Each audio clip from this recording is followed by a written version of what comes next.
buried bullets one by one into the ground, turning them into pressure-triggered landmines. Then he gathered even more bullets, collecting the gunpowder from inside to create tons of explosives that he positioned around his farm. To detonate the bombs, he dug a trench across the property and filled it with massive amounts of gasoline. He then installed detonation devices along the enemy's inevitable path and covered all the traps with grass. However, to eliminate his enemies, the underground tunnel traps would be the most crucial part of his plan. First, he modified a double-barrel shotgun to the right length and mounted it at the tunnel entrance. Next, he sharpened countless steel rods to razor-sharp points and positioned them in deep pits throughout the tunnels. For the tunnel ceiling, he secured wooden blocks studded with steel spikes. Finally, he carved numerous small holes around the tunnels, so he could attack enemies from the shadows at any moment. He had to memorize the exact location of every single trap, because there were so many that even he could accidentally trigger one if he wasn't careful. If any enemy happened to avoid all the traps by sheer luck, they would face his compound bow cranked to maximum draw weight. To ensure his enemies had no escape route, he also installed claymore mines and C4 explosives throughout the tunnels.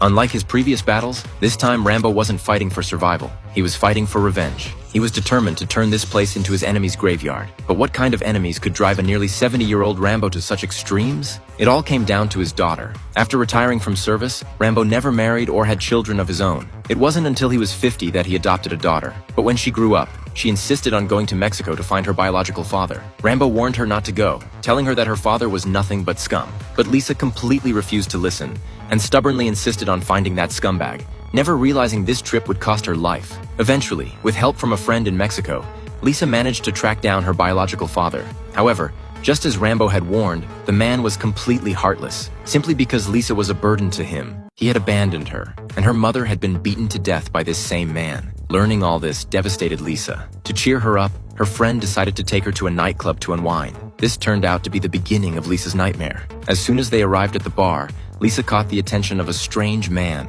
who secretly slipped drugs into her drink without her knowing. When she woke up again, she had been taken to a human trafficking den where endless torture awaited her. A day and night passed, and his daughter still hadn't returned. Rambo grew extremely worried, so he grabbed his weapons and drove alone toward Mexico, ready for war.